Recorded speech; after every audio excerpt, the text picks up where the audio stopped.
Yo, what's going on, everybody out there? We're back with another week of the Cannabis Diversity Report.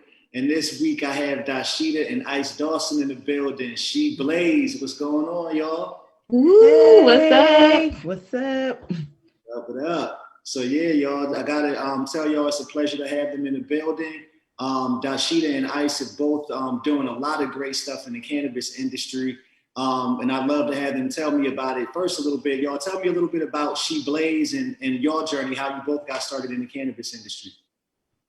I'll do the youngest first. Oh, okay. Well, me first. Yes. Okay, cool. Well, She Blaze is a cannabis podcast from a woman's perspective. I feel like when I got into the industry in 2016, women, people of color, they were really misrepresented. And I felt like with this podcast, we could give cannabis culture and news and from a real talk perspective. And we definitely give that real talk every week.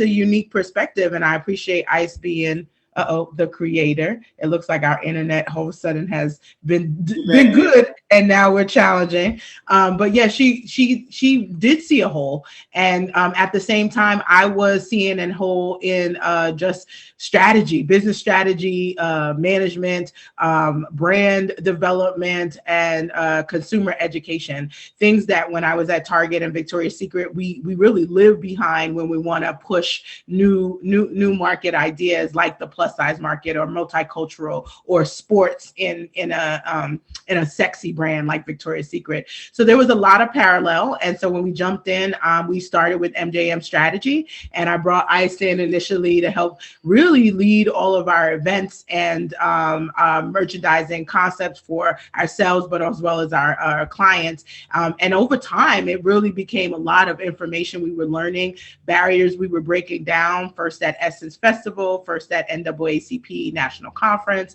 first at the Black Enterprise Entrepreneur Summit, as far as a cannabis business. And we saw that Black and brown folks really needed more representation, but they also needed more education. And so eventually in 2018, I wrote my first edition of How to Succeed in the Cannabis Industry, now in the third edition, which you can get on Amazon, Target.com, BarnesandNoble.com, or the ebook exclusively on the WeedHead.com. But all of this together has given us a platform to be able to take everything we've learned over the nearly 5 years in the industry and give it back to the community in a way that's affordable and digestible.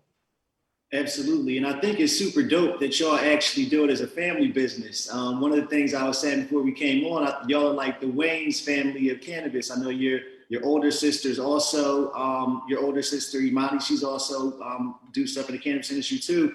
But what made y'all decide, what made y'all decide to, do it together? How did you come about as a family business part? Out of necessity, to be honest, when I transitioned, I was the first to officially leave a corporate position and a very successful career to say, hey, I'm going to be in the cannabis industry. And I'll be honest, Imani had already been looking at it, participating behind the scenes.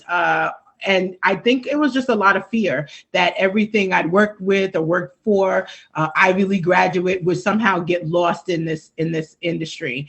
And out the gate, I also didn't trust anyone. A lot of people are grifters in the industry, in at least the early years. They're transitioning, have a whole new story about who they are. And so being able to bring in my sisters meant that I had a squad automatically, but also we're pretty gifted in different areas. And out the gate, I knew I could leverage Ice out the gate. She knew more about cannabis than I did from a consumer perspective. And there was no way that I was going to be able to lead consumer marketing strategy for her clients without her input. But Imani is a communications and media strategist. And a lot of the story that we're being told in media is incorrect. And it is part of what perpetuates the negative stereotypes, especially for Black and brown folks. And so being able to be a Voltron force of all of our skill set out the gate made me have a competitive advantage, period. Right. And then, like you said, not to mention having that retail experience and also Ivy League education. What was it like making that transition from, like the corporate business world? What do you see as the biggest opportunity or advantage that you had coming from there?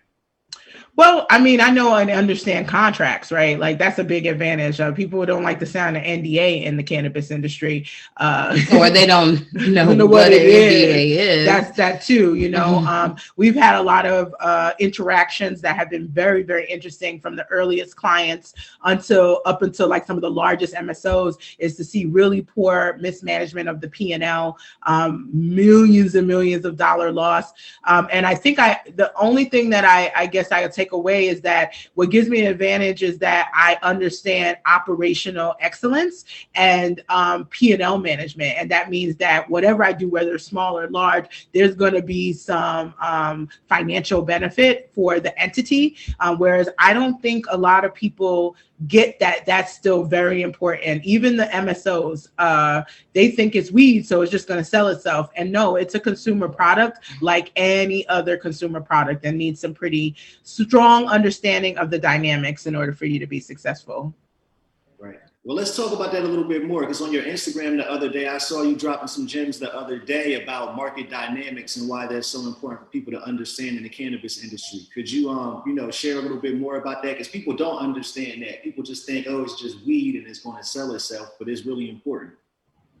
Well, I know Ice has a strong opinion on this because I think, being younger than us, how it's marketed to her age group has been, really hypersexualized, and I think really not focused on cannabis as medicine. And then to have me as an older sister who I have autoimmune issues, I struggle with the fact that we don't consider the medicinal part within the market dynamics. Once it starts talking about adult use, we really stop thinking about, well, people are still using it medicinally. And I think we haven't looked at models like, I call it the Advil model. You can get a prescription for ibuprofen behind the counter, or you can, as an adult, buy it over the counter in a branded way. And that's really what cannabis is. It doesn't move away from being medicinal. But then there are some street legacy market dynamics that people who are legislators and lawmakers do not get. They don't know what an ounce is. They don't understand how, like, the common purchase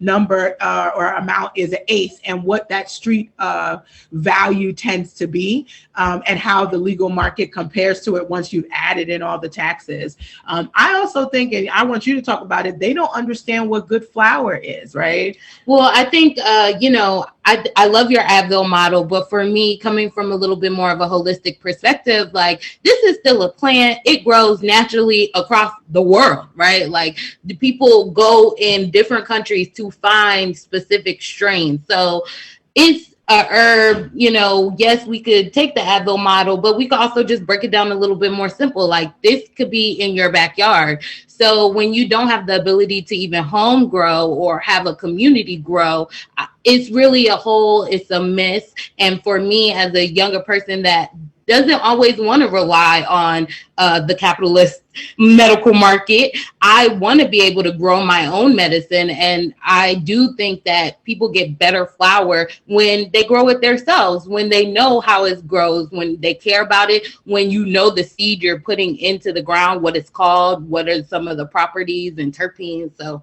that's really, I don't really love most of the markets in America because you can't even grow it. Mm-hmm. That's true. Right. And so, Ice, one of the things that I want to ask you about too is, I know with She Blaze, a lot of what you have been focused on is reaching women and educating women about cannabis, especially women of color. I know in our community, there has always been a lot of stigma around cannabis. So what do you think is like an important message that you have for, women as the cannabis industry grows in terms of taking advantage of opportunities? Well, absolutely. My mom always called it medicine. Growing up, I never really saw it as like weed or cannabis until I became like a teenager. And I'm like, oh, this is what y'all going to jail for? Oops. So like for me, I feel like as women, and I talk to women of color, it's really talking about the health benefits. All the women I know that are over 30 suffer from just basic benefits that cannabis can help. So I really try to tell them that yes, you can have your glass of wine, but you can smoke your joint, you can eat your joint. There's transdermal patches, there's tinctures. There's so many ways to consume this natural plant that grows from the earth to really benefit you on some basic multivitamin feels. Yeah, no, I think that she does a great job on that. And I'll be honest and say that women also have a lot of the ailments. She's watched it. Our mom had autoimmune issues and I have it, and it's running our family. And, you know, women of color especially are more prevalent in those areas, Crohn's disease, MS, lupus. And to have a conversation, especially with people who are just approaching 30 and you're starting to see signs of those things, right? You have to be able to re-educate them on the fact that cannabis can be a benefit, and not just cannabis from a marijuana perspective, but hemp-based CBD, hemp-based cannabinoids also. But also, not for nothing, we talked about this. Some things that were part of the culture, as soon as we moved out to the West Coast, I was like, you want me to dabble on what? That looks like, that's gross. Mm-hmm. And so there's a part of me, that like a crack pipe. Yes, there's a part of me that's also about aesthetics. So yes, while we love to talk about health and wellness, and I think Ice does a great job in like fusing it all with spirituality and as well as with, like wellness in general, which is a big trend among young millennials. Like they're taking better care of themselves than Generation X, right? And definitely as compared to the boomers. And so I so appreciate that, but I also can appreciate aesthetics. And, you know, shout out to my sorors, the AKAs can't tell us nothing anymore, right? But no, my sorors are not going to dab in a dungeon, right? We're not dabbing on something that looks like a crack pipe. I'm not even sure that we want to have an experience that feels like you have a whole bunch of flour on the table. It feels a little seedy. It feels a little dark. So we did a lot, and Ice was really instrumental in creating the Bud and Bougie event concept for us, because we really knew that the experience itself was also just subpar. It was definitely more geared towards white male, 18 to 25, stoner girl, stoner guy type of environment. And, you know, I started thinking about, well, I'm 40 plus, and yet Method Man is still zaddy and he's still fine, but we're not, you know, that's not where we're getting our cannabis education from, nor are we thinking that's the experience we want to have with children and, you know, being a mom. And, you know, so I think we started to look at how do we curate more experiences that are really designed for multiple ages, but women specifically. Right, yeah, and like you said, like with women, that don't go with the ivy and pearls, huh? You're not, that's stoner culture. Right. I mean, nothing really goes with, I feel like women are in such a niche hole in cannabis. You know, there's so many Black women, especially coming into the industry right now, trying to change that representation. But it is definitely hard when they're like, hey, try this product and it's a half naked chick on it. I don't know how many people really want to try that product, you know? So I do think there is a struggle right now within the industry as we talk about marketing and branding. You know, they're like, don't market to children, but it's like, does it have to be Pornhub? Right. Right. Well, yeah. You talked about the importance of like cannabinoids and terpenes too, right? And I know we have listeners of all different levels. Could y'all break down like what cannabinoids are and what terpenes are and why they're important? Oh, that's a molecular biologist over here. You know what I'm saying? The terpenes is for the smells for me. You know, I like mine to smell like fruit. So that's the terpene I know. Right. No. She's funny because she actually does know this quite well. But yes, I'm a molecular biologist, so I love this part. And the molecules within cannabis as a genus are the same, whether it's hemp or marijuana. You should know that the designation of hemp is a man-made designation. This idea that the plant has to have less than 0.3% THC, and then the World Health Organization is less than 0.2% THC, is something that you have to manipulate in its cultivation process to achieve it, because it's not naturally that way. hemp has all of the cannabinoid profile, all of the terpenes. The cannabinoids are the ones that we know and we talk about. We talk about the major ones, THC and CBD. We call those phytocannabinoids because they were made from plants. But believe it or not, we all have an endocannabinoid system, which means it's inside and it's something endogenous. We make it ourselves. And we have endocannabinoids. So we have one called anandamide that molecularly, when you look at it, it looks so similar to THC that even an expert could confuse them. So they're what we call analogous, meaning they basically are like twins. And what anandamide can do in the body is what THC does in the body.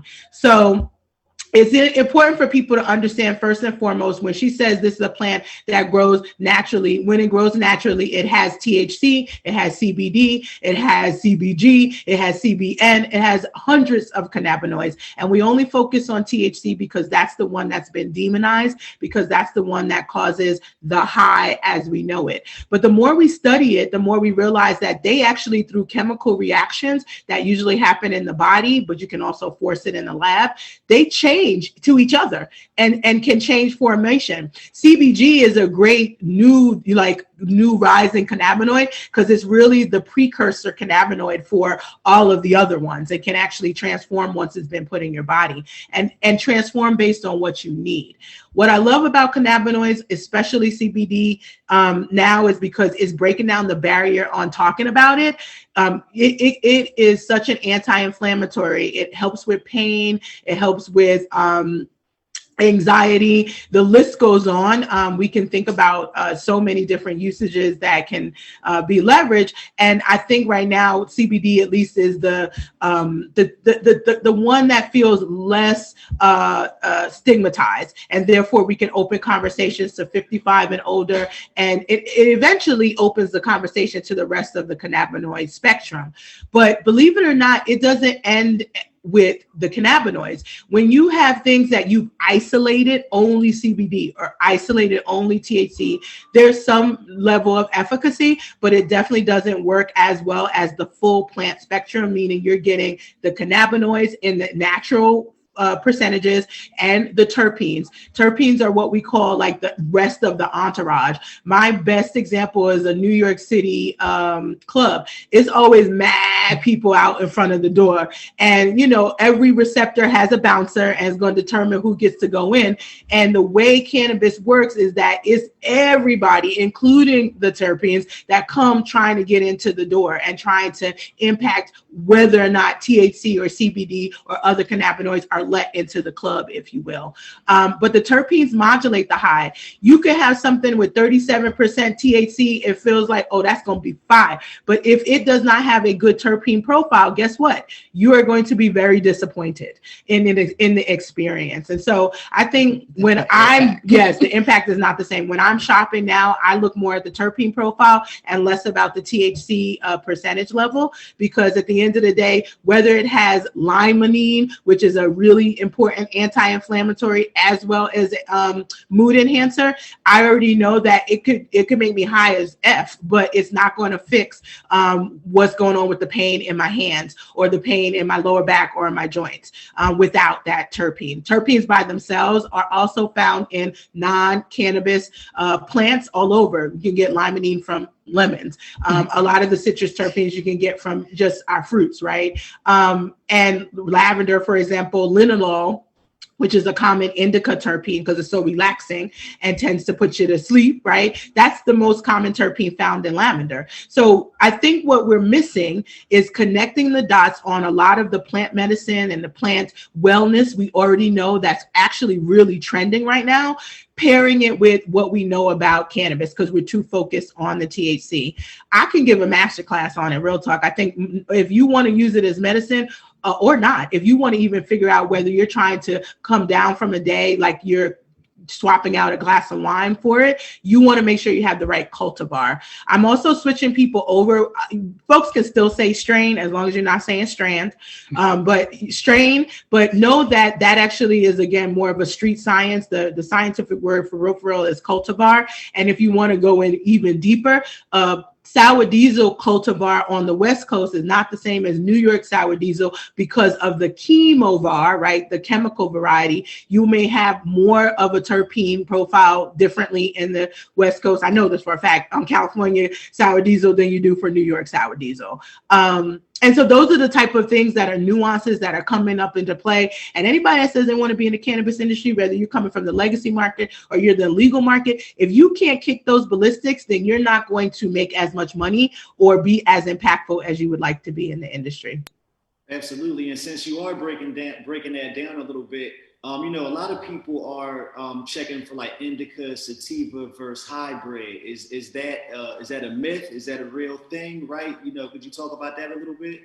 That's a myth. It's a myth. It's not a science. Let's just say that. I mean, I think one of the things I want to do is at least give some credence to the fact that the thought process that we need to separate and group makes sense. Because if I broke down the terpene profiles, what I just talked about with cultivars and chemovars, we could literally teach a whole course on, and it's hard to get the population to convert that way. So as a consumer marketer, I totally understand, like, it's like black folk hair typing. Like literally I got 4A, 4B, a little bit of 4C, like, you know what I mean? Like it could get real complicated very quickly.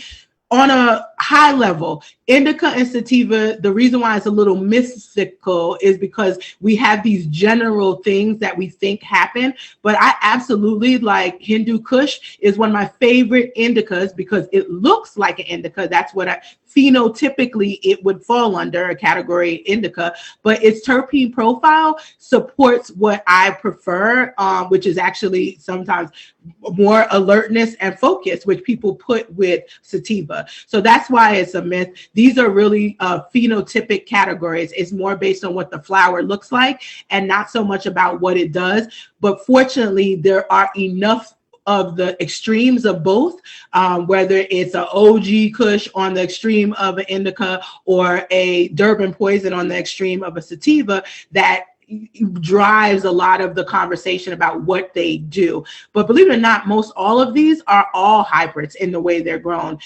They may be more dominant sativa looking or more dominant indica looking, but at the end of the day, it's very rare that I've found pure cultivars that are one or the other. And I guess the last thing I'll say is it's based on the way it looks. And the only way someone can tell you how it's going to make you feel is when they tell you what the chemical makeup is. Well, I like to tell people, like, that especially are starting to get into the industry and they didn't watch, you know, that Snoop Dogg and Wiz Khalifa movie about Dev and whatever, go to high school where they break down indica and sativa, because that was like my first experience hearing about it.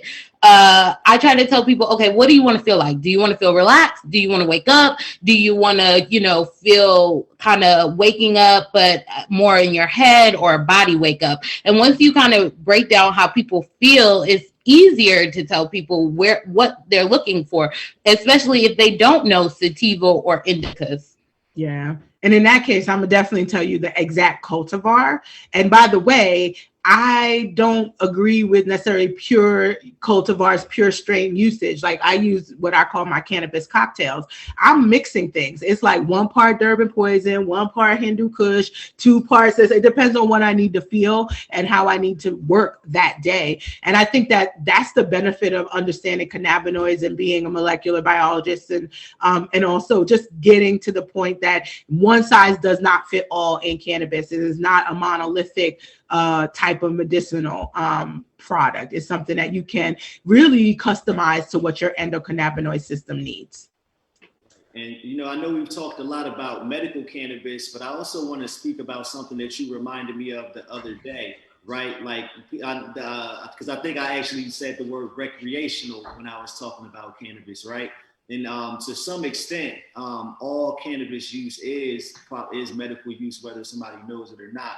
But could you talk about the importance of the difference between like that term, like recreational versus adult use, as we have all these different markets coming online?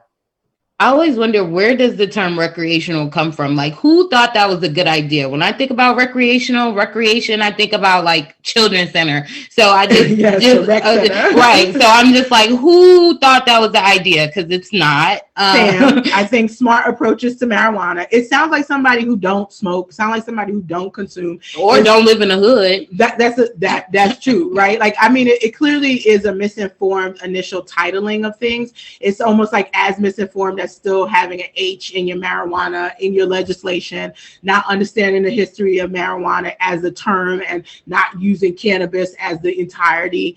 It's part of this misinformation and having a lack of cannabis competency in the legislation and in the legislators who are deciding it. But yeah, recreational is something that Dr. Rachel Knox, shout out to the Knox docs, they are conventional doctors that have been leading the way, endocannabinoologists around cannabis science and cannabis medicine. But yeah, when we say recreational, it immediately makes people think about kids. And that's why we have so much conversation about, well, what about the children? And what about the access? And people are not looking at the data of the previous markets that have been around for now adult use 10 years, and they've seen less usage because it's more regulated. It's sort of like what happened with cigarette use too. Once they made it so you have to like be a certain age or older, and there's all these rules around it, we saw teenage use go down. But yeah, recreational to me is not the right term. Adult use is the right term because it is a 21 and over adult right to use cannabis as a medicinal additive, or as something that is just going to be to relax or chill, or however they want to use it. We're not defining it, right? I think also recreational means that if you're participating in the market and chose not to get a $300 medical marijuana card like you have to, like in Arizona, it means that there aren't medicinal benefits, and that's just not true. I'm participating in the adult use market because I have medical ailments, and as an adult, I have a right to buy this product, not because I'm trying to recreate or what have you. I think words mean a lot, and maybe because I come from, again, the consumer brand marketing background is like we're leading ourselves down a path to be constantly in battle, and so I encourage all advocates to make that switch over. And I don't mean you have to switch over everything. Sometimes for a while I had to, in some states, say adult use or recreational, because they was like, what you talking about, right? The same way when you're talking about cannabis, sometimes you have to say or marijuana, just so people are aware. But at some point in the next year or two, we need to drop the recreational. We need to drop certain negative terms that have perpetuated, because we've had ignorance perpetuating in the lawmaking. And I think we have to really come to a clear understanding that sometimes 21 and up is not the most ideal.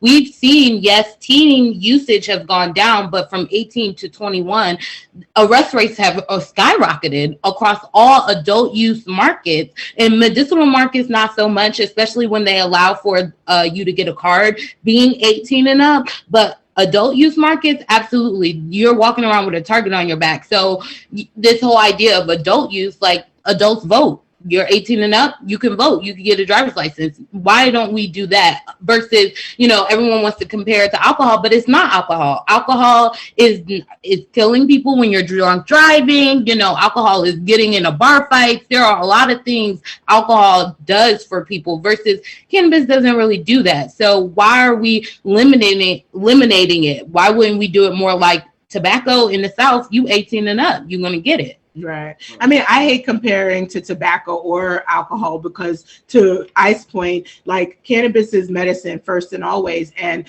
unless you're using rubbing alcohol on a teething baby, or it just, to me, is just like, where is alcohol medicine? Where is tobacco medicine? It's like, it's not. And so I think what it is about simplification of creating industries. But what we found is when we try to regulate like alcohol, the industry has not thrived. And I think the success comes from recognizing that your medical market is your baseline for your adult use market. The more you convert people to your medical market, the better your adult use market will be, because you already have people accustomed to shopping the market, who are aware of the benefits of cannabis. And so then it's easy for them to want to buy it over the counter or adult use. That's why I go back to the Advil model, because we don't have a good one. Even though it's a plant and it's not manufactured, people are not afraid to use ibuprofen, whether it's branded by Target or by J&J, because they are comfortable with it from the prescription side too. And then they're like, oh, I remember what that 800 milligram was, and I broke it in half and I was able to take 400 and it was good. So I can use these 200 milligram capsules. I'll just take 2. We become more consumer confident in our purchase by having a stronger understanding of a little bit more of the science. Right now, we're not confident about much, not about the equity, not about the quality, and certainly not about the science. Right, and you know, since we were talking a little bit about terms that we should do away with, I think it's important to note that things are shifting now, that cannabis culture is coming from like where it started. You know, to say it plainly, like people of color being arrested and by the war on drugs, and it was the war on drugs. Now we're talking about a cannabis industry. So another thing that's important for people to say, or I think the term you used earlier, legacy market, right? And that's one that a lot of us use, but people necessarily, I think in the greater world, don't necessarily know the difference between saying that and why they shouldn't say black market or things like that also. Right. Well, in Vegas, right before we left, it was like this whole black market killer, like campaign and stuff. Boycott them. I don't know what they thought they was doing, but that was like the worst idea ever. I do not like using the black market. I don't even like using the underground market, because it's like, are you stealing our underground railroad to get away from freedom?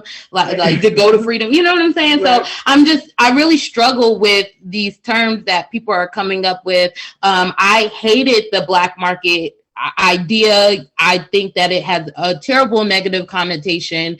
But I do think that we have to come to some kind of clear understanding, because every region has its own slang. Every region has its own like way they talk, their swag. So how do you have a universal thought, but then allow it to be like regionally cool too? So there's a little bit more science behind the language. Yeah, no, I totally agree with you. I started transitioning. People started saying gray.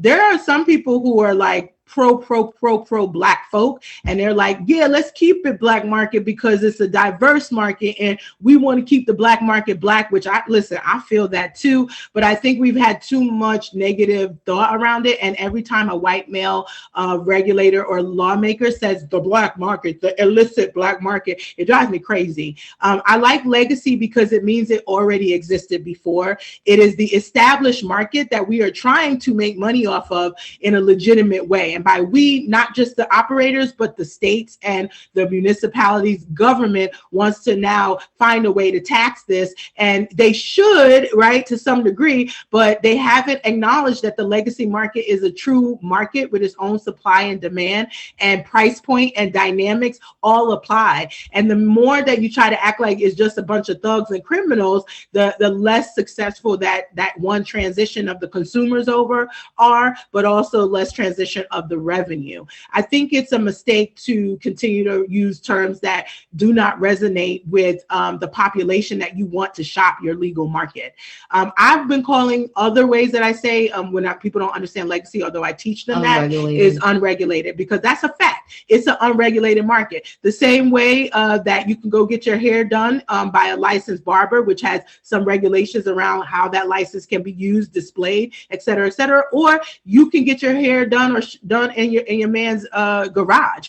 That's an unregulated haircut, right? I think we have to look at real scenarios and real analogies as we are looking at the cannabis space. That's why I don't believe we need to over-regulate, because guess what? The unregulated market, the legacy market, has been thriving and growing year over year, despite 40 years of some of the most ridiculous drug laws that we've had on the books. Now those are waning. They're coming off the books, or we're holding them, more their feet to the fire, because technically New York's been decriminalized since the 1970s, but you couldn't tell all those people that got arrested that. The point is that now, even more so, the legacy market should be thriving, and it is. And instead of people allowing folks to hyper criminalize it and make it more of a threat, what we need to do is say, no, let's just admit that we didn't criminalize something we criminalized something incorrectly. It was wrong. And so these people are not doing anything wrong. They are legitimately just giving haircuts and doing hairdos in their garage or kitchen. It's unregulated. And we want to convince them, come get your license. Come be a part of a regulated market. Right now, I feel like all of the legal markets, even my own, that I oversee in Oregon, need work to convince someone. If I was somebody already making bank doing hair in my kitchen, no, you would have to convince me quite a bit to come into a market that's going to make me do all this hoop jumping just to get a license to do the same thing that I'm doing in my kitchen. Happily so. Right. And while we're talking about regulations, I want to make sure, because everybody may not know, I want to make sure we're perfectly clear. We're talking to Commissioner Dasheeda Dawson of Portland, Oregon. And it was super dope to see, like, you bring, what I've always loved is that you bring this not only business experience, but also cannabis business experience, like, to that position. And I think that's something that we really need to see as regulators. And also it was super dope to see how, I guess a few months ago, I had you ladies all on one webinar, and now I've seen you all form an association. Could you talk a little bit about, like, that experience, what it's like to be a regulator, as a woman of color, and then also about the new Regulators of Color Association that you all formed? Yes. First of all, thank you so much, Tahir, for having the vision of having us on. I also want to just clarify that Portland doesn't have a commission structure.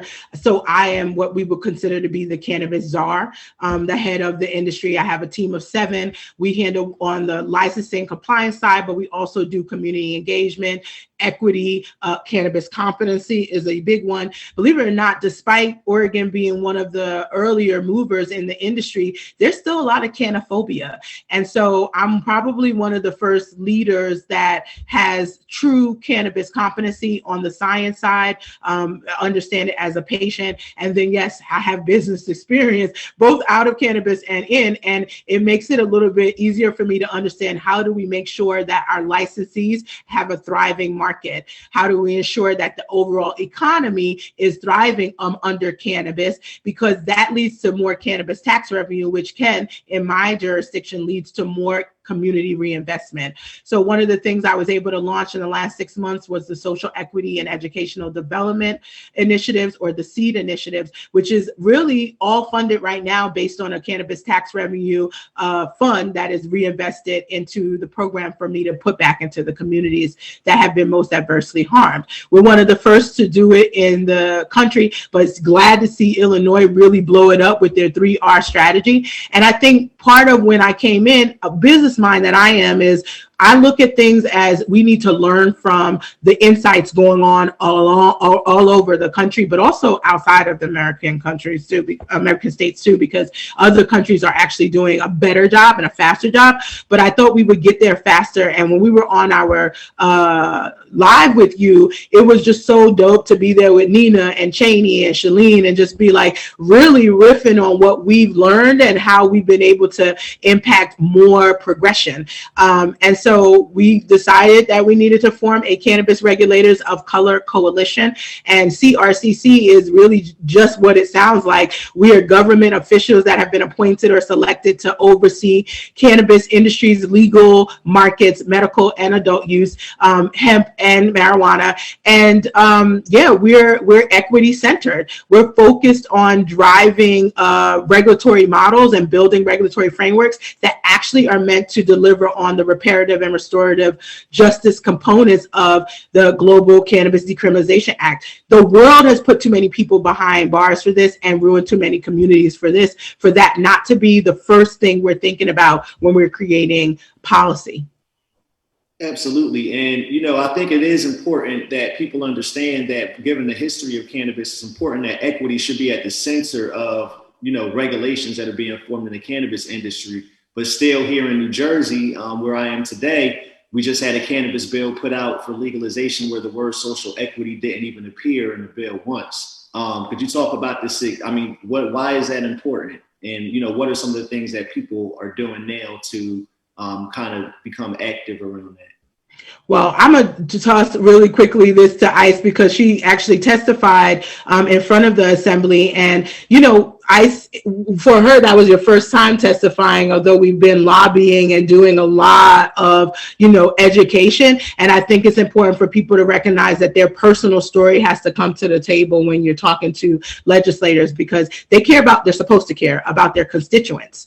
And so, yeah. I mean, believe it or not, I'm more of the shy sister. So I'm not shy with them, but in public, I am pretty shy. So it was a little bit different from lobbying, because lobbying, they give you what to say. You go to the rooms. You don't have to say anything. You could give them a paper. You could hold a sign. You could chant with everybody else. So it's not like just putting the spotlight on yourself. So that is always feels a little bit intimidating. It's especially feels intimidating when people are like, this is the most progressive bill ever. And you're like, wait, what?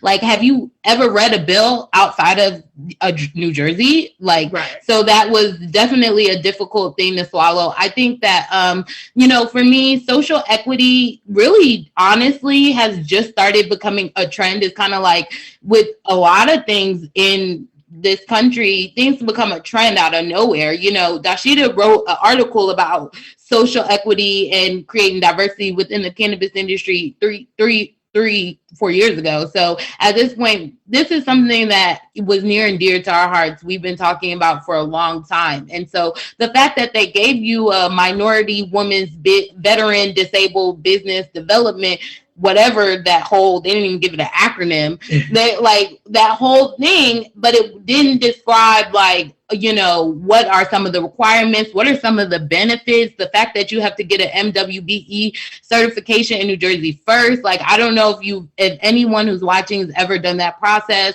One of the businesses that we own in the Dawson group have, and it is not really like the easiest process, because it's very tedious. It's a lot of administrative work, a lot of like going back and forth with the different departments, and everyone knows that people in government don't really do their job the greatest. So it does take a very long time to even get that. And then to turn around and just only be 15% of one portion is 15% of the licenses added up to 35%. It was just way too much. It was a hot mess. It was like, y'all did not tap into any of the people of color that's been running New Jersey. New Jersey's been talking about cannabis since, I don't know, forever at this point. Yeah, I mean, the Governor Murphy came in on that platform, and the first time I did a conference there was in 2017, where I was on stage, I believe with Jeff Brown, and we were really behind on the medical front. The program was still a very tiny size, and they were still arresting more people per year than the number of medical marijuana patients on the books. So New Jersey has a lot to overcome. They're number 3 in the country for total number of people arrested for cannabis possession. They're spending almost $145 million per year arresting and incarcerating folks. So that's a savings. Black folks are 3.4 times more likely to be arrested in New Jersey for cannabis possession as compared to white folks. And in some counties, and I'm calling out Hunterdon, so I'm like, every time I'm on a live, I call out Hunterdon because it's 10 times more likely. And you're like, there are no Black people in Hunterdon. Same way there aren't really that many Black people in Montana. So when you have that type of percentage, what that means is if you're Black, you are literally, and on the street, you're going to be talked to by the police. You're going to be harassed by the police. They're looking to do that. And I think those are the counties that they really have the most to restore. They have a lot to provide in restitution. And if you're not talking restitution, restoration, and reinvestment, then I don't think you understand the thread that cannabis prohibition being racially biased in its enforcement, it lends itself to all of the health determinants of Black and brown folks being really poor, mortality rate, unemployment rate, our median household income. And in our memo that CRCC sent to the New Jersey legislature, we quote everything. We have references and citations for everything. And maybe it's a scientist in me, but we want to make sure they're not confused about where this data is coming from. It's coming from the CDC. It's coming from our Bureau of Labor Statistics. Like it's coming from places that we've been tracking for a long long time.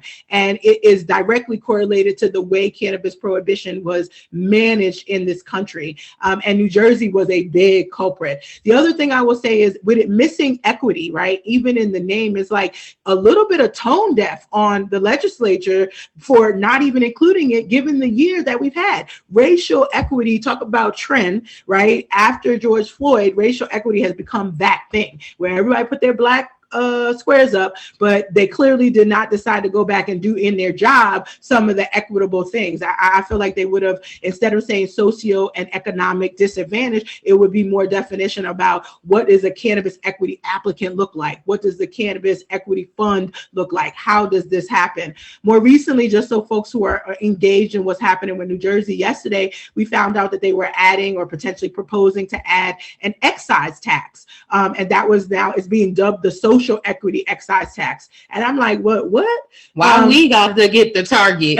First of all, one, it makes people really hate the idea of social equity, right? Because they're like, oh, our weed is more expensive because we give them a social equity. But two, excise taxes typically can come and go very easily. It's not the same as a sales tax, which is an ongoing and pretty set revenue stream for the state. And so the fact that they're not willing to look at this brand new revenue, knowing that 145 million per year is going to be saved, and not even just on math alone saying, all right, well, off rip, that 145 we saved, guess what? We'll be net zero. We'll put 145 million, first 145 million out of the revenue made directly back into those communities per year. I mean, that would be just even some baseline. But with the excise tax thing, it means we have to wait until the Cannabis Regulatory Commission is placed and fully and coming up with what they think they should use it for. We have to wait till the industry has actually made money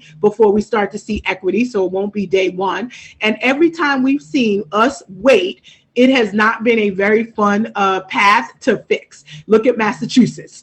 Look at, oh my God, LA is right. That's a mess. You know, I can't stress enough that we need to be more innovative. I think we need to look at what's Oakland doing, what is the city of Portland doing, Illinois on paper, what they'd like to do, and learn from maybe the mistakes in the execution of it. But we're not doing that in this New Jersey bill. And that is what is frustrating for me. My whole thing is, you know, at the end of the day, there are not that many New Jersey cultivators, dispensaries. Like, there is just no access to cannabis. So they're sitting here and trying to regulate nothing, right? Like, you're regulating an idea because there's not enough cannabis to even like support the amount of people that voted yes on that public question one. So when they have this bill out of thin air, that's a remix of the bill that didn't even get passed last year, you know, I just feel like they're trying to play us. Like, I'm not like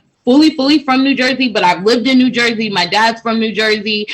He's a Jersey City guy. And, you know, he was a social worker during the height of the war on drugs. Like, it really pains him to talk about some of the stories that he had to endure. You know, football kids that he taught on his football team going to jail just because they have a joint.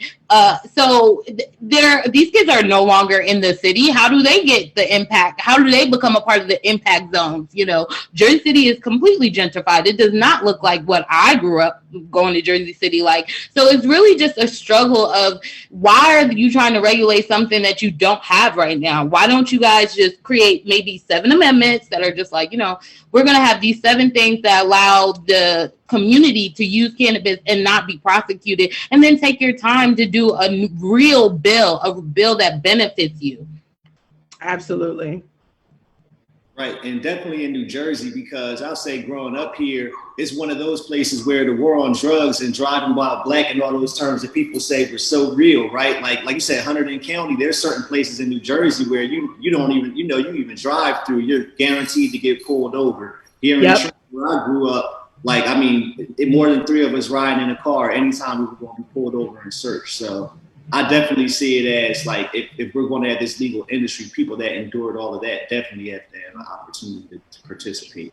But they got to fight for it too. The constituents got to see that, the legislators got to see constituents in the seats. And I know it's hard with COVID, but also recognize the leverage is in the people's hands. Most of, or a good percentage of the Senate and the Assembly are up for re-election next year. And I'm being very blank about it. If you don't have cannabis competency and you're not willing to learn about it, then you don't need to be regulating it. And you definitely don't need to be legislating about it. So it's one of those things where I kind of feel like it's like shit or get off the pot. If Black and brown leaders within the legislature are not willing to listen to other Black and brown cannabis regulators from across the country, then it's like maybe you're not thinking about the best interests of your constituents. We're telling you what we had to fix. We're telling you the pains that we currently have, and the recommendations are really based on what we know has resonated and what has worked. And it does require innovation. It requires some negotiation, but above all, I think it requires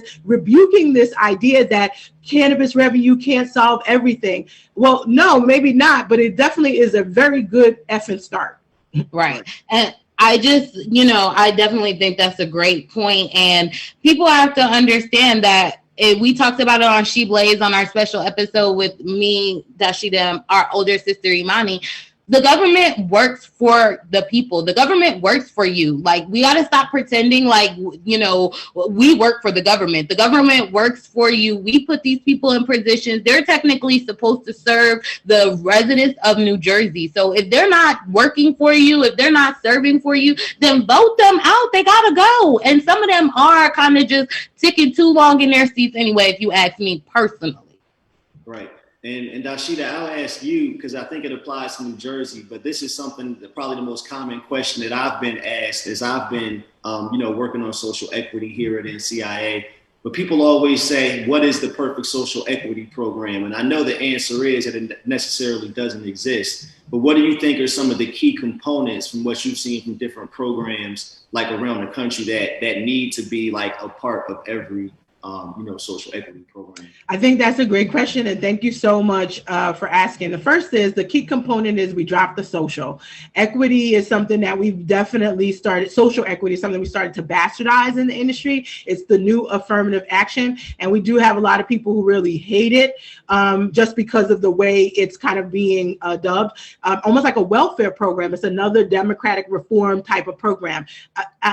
We are looking for equity in policy making. And if you Google social equity, you'll see that actually that's a term in public policy that's meant to be how equitable is your policy in terms of making it accessible to everyone. A perfect example about equity is that if you go get your license, for example, there's an area for hearing impaired, there's an area for seeing impaired. We think about what other people with maybe some impairments or disabilities may need, and we try to make sure that they have access. We don't think about that for whatever reason for the inequities related to race. And I think we have to think about that a little bit more. So I've been dropping social. We've been using the term cannabis equity because it means basically what equity can be driven from a cannabis economy. And God, there's a lot. Starting with a fund, cannabis tax revenue is a new revenue for every single state. And it will be a new revenue, a new larger revenue for the federal government because they still get about $1.4 billion per year in cannabis tax revenue from those states. But it's a new revenue. And so out of the new revenue, there needs to be an allocation of a fund that specifically is meant to cultivate cannabis equity programming. Now, cannabis equity programming is also not just about whether you want to be in the cannabis industry. While I do think that is very important key performance indicator of an equity program, we should definitely be looking to diversify the industry. There are a lot of people, especially in the baby boomer, they did their time. They overcame the hardships of being arrested and having time incarcerated, and they actually don't want anything to do with the cannabis industry, but they would like to open a business, right? They would like to have resources.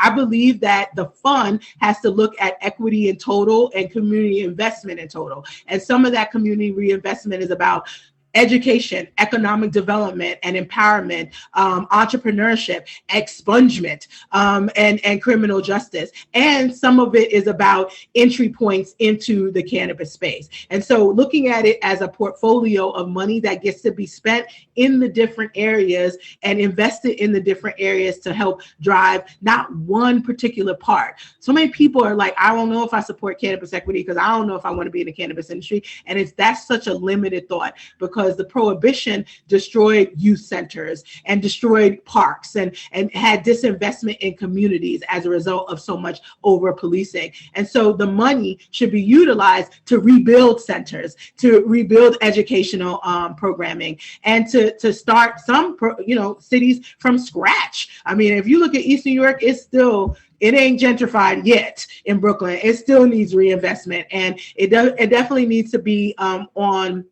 the level of inclusion for Black and brown folks in the reinvestment of the community. What we're finding, like in Newark and in Jersey City, it isn't Black and brown inclusion. It's gentrification and price points going up. Black and brown folks are being pushed out. And I think cannabis tax revenue allows the folks to maybe stay in and be able to build what they need. The other thing I will say equity involves is patient equity. Black and brown folks are patients too. We need to be educated about how we're patients, but urban trauma PTSD is real. Trust me, I know, growing up in Trenton, it is what it is. But that is one ailment that we probably know can be resolved with cannabis. But a lot of people don't want to participate in the program. It might be cost prohibitive. It might be something that you're worried about your job. So we should be having practices and education around health components of equity and also protection of patients. HIPAA is supposed to protect, but I think there's a lot of confusion about that. And the state can put in place other policies that also protect patients. And you ask, well, why does that even help with Black and brown folks? Guess who gets randomly drug tested more than any other group in an employment environment is Black and brown folks. And so, I think there are different levels, and we've identified them within the CRCC memo, but it does start with funding. None of this works. If you make a cannabis equity applicant designation, great. But if you are bringing people into a place that they cannot survive because they can't, stay with the amount of funding required, then you are still setting them up for a failure. And we've seen that. Last and not least, I think equity is also about access and the application licensing process. So yes, having an applicant designation, identifying either that the person is Black, Indigenous, or Latinx, or they have been arrested directly and have a certain income level, or they maybe are within a community that has had the most impact. And I think it's right? It's not, all of these things must be checked off the list, because that's the hoop jumping that we do. I think I can make a very strong argument about why any Black person, no matter what your socioeconomic background is or where you are from, deserves to be given some sort of access to this. Because to your point, you driving around in Hunterton in your BMW, you might live there. You probably still going to get pulled over. And if God forbid you got a bud on you, which, that's what the numbers are showing, you're going to jail for it. And they're counting that, and they're putting it on their Facebook like, we got a real nab right here.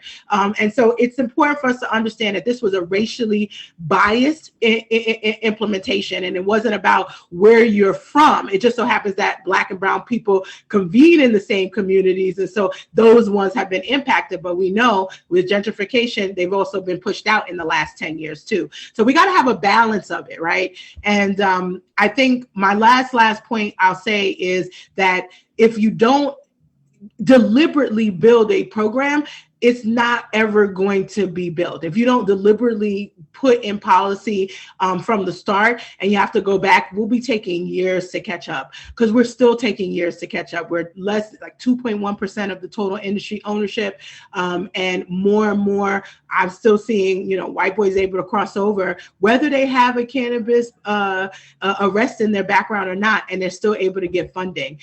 You, meanwhile, can have an MD, MBA, MPH, and be Black, and God help you be Black woman, and you're going to have a struggle getting funding. So if we really want people to be surviving and thriving in this industry, we also have to have funding for that. Right. Well, on top of, equity being the right thing to do for all the reasons that you said, I think one of the things that people often miss out on is the business case for diversity, right?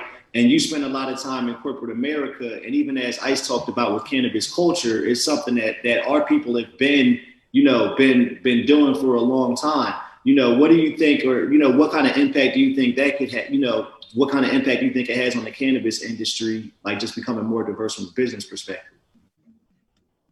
Well, I mean, that's like, it's almost like it's not even rocket science anymore. So on the one hand, we are like never meeting our legal revenue projections. Why? Because the legacy market is diverse and there's trust that has been built. Some people I know my age, they've been going to their plug for 20 years, bruh. Like, right? And so how are you going to get that person to stop utilizing their plug and to go into a dispensary, give their ID, potentially be scrutinized, or even watched? Because in some legal states, the police will target people after they're leaving, people of color. That has been a real thing. And so it isn't thriving. It isn't thriving because we do decide the culture ultimately. We do decide, and we are the leaders of it. And I think what they've been doing is they've been trying to substitute in musicians, right, to make it so that we are supposedly like are going to just cross over because Method Man has a new line, right, to Cal. And no disrespect to Cal, but unless Cal is also helping to make social impact nowadays, what we found in any industry is that we want our brands to be giving back to our communities. And so that's a really strong business case to say, we're buying more Black owned, we're buying more Latin owned, we're buying more Indigenous owned. We want to support authentic use of the culture, not co-opted uses of the culture or appropriated usages of the culture. And essentially right now, that's all the legacy market is doing, is co-opting and appropriating. And so, yeah, they're not surviving. Also, on the business internal side, we've learned, and we got mad stats that say that you put more diversity in your executive leadership, you're driving more revenue for your business. And that's because you have a diversity of ideas and innovation. And I'm going to just give a real big plug to Black women because we are known to come and be brought into a business. I was known as Olivia Pope of Target. That means there's no business problem that I could not solve. And I think part of it is just how we've been kind of bred. And like Stacey Abrams said, we've gotten accustomed to overperforming and coming in and making $1 out of 15 cents. That's real even in the corporate world. It's more like making $1 million out of 15K or, making 10 million out of 150K. That's sort of what we've been able to do. And so I see it on the inside and on the outside, and it's being overlooked. Even let's look at Canberra, the Cannabis Regulators Association, their website compared to ours, I have to say it, is dry as F. They picked an all green, it's all white male. It looks like the cannabis industry. And if it is any consolation, there's nobody that I know from the legacy market that has built brand that would be like, yeah, that's looking like something I want to drop what I'm doing to go do that. Right. No, I also struggle a little bit because, there's been a huge trend in the cannabis market where they're only pigeonholing Black and brown people in, even if they give them a C-suite opportunity. It's like, oh, you can only do marketing. You're chief brand strategy. Like who Jay-Z comes into the industry and the first people he joins is this super white cannabis company, right? And he's a name that, yes, you can make up anything. I get it, it's business, but it's like, what do you do, bruh? And did you give them money to do it, or did they give you money to do it? And if so, if you got money, how are you putting it back into the community outside of like Rock Nation even? So I'm really struggling actually with the Black influencers and celebrities rolling up into this industry. Not really, I think for me, I don't want to say bowing down, but not really coming in and respecting the people that put work in on the ground, work in the trenches, and giving back to those people. I always remember when Dasheeda first met Wanda James. Wanda James, you know, for us, she's been in the industry a lot longer than everybody. She is the first Black woman-owned dispensary. This is like, you know, like we were hearing about her even before we got into the industry. When we came into the industry, we gave our respect. We said, thank you, queen. Thank you. We're going to come do this in this market, but we at least said thank you. We at least gave acknowledgement to it.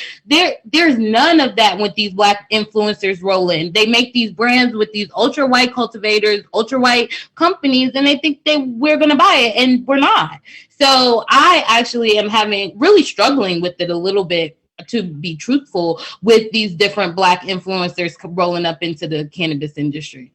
Yeah, man. Well, you know, I feel the same way. Like, I grew up in African People's Action School here in Trent. Right. So Yeah. Okay.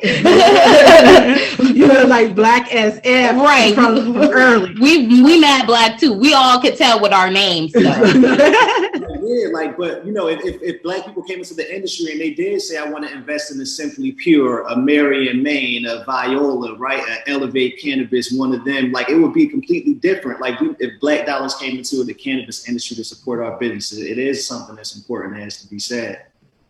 Absolutely. I wonder, like, I often look at the Khalifa story and I'm like, dang, what would that have looked like if it was, you know, Jay-Z hooking up with Seyoon and doing Elevate, right? What kind of real story would that look like, an inspiration for us?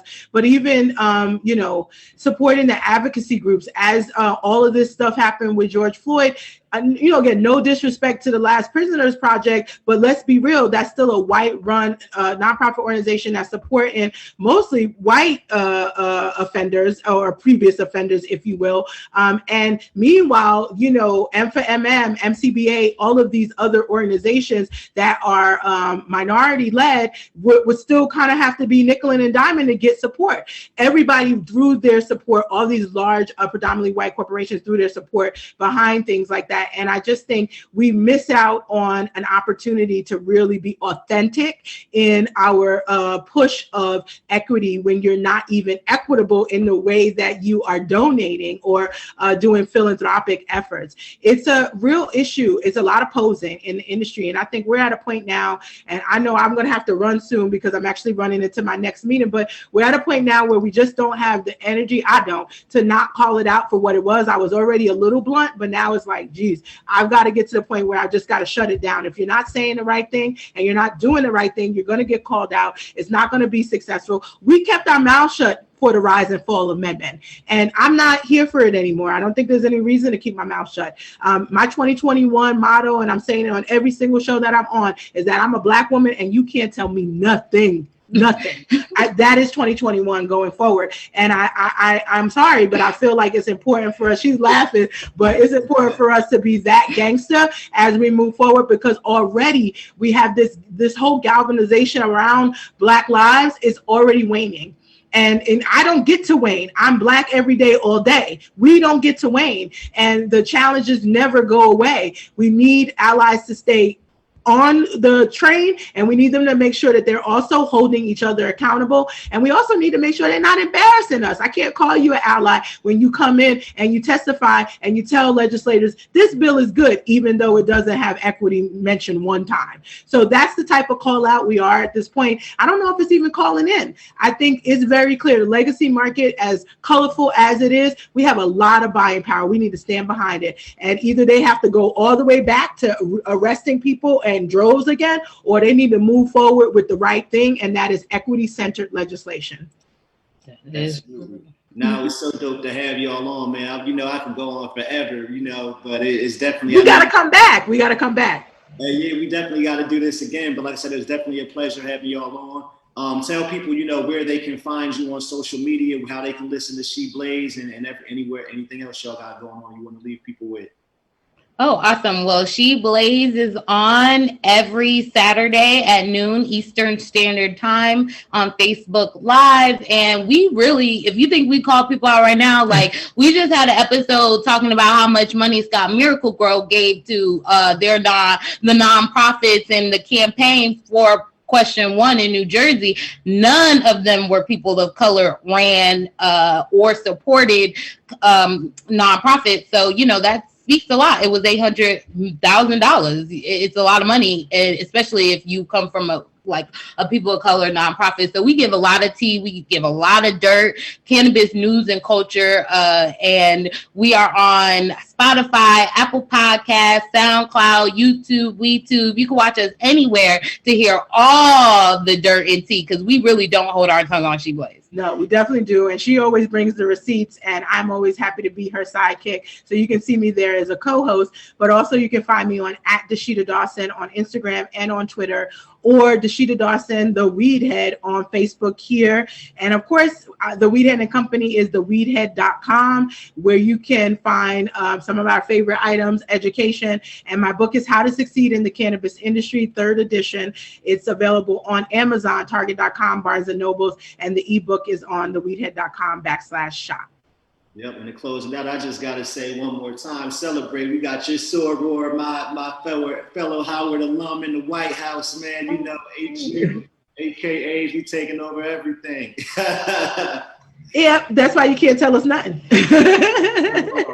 Nothing at all. Hey, well, it's good catching up with y'all, and I'll see y'all soon. All right, bye. Thank you.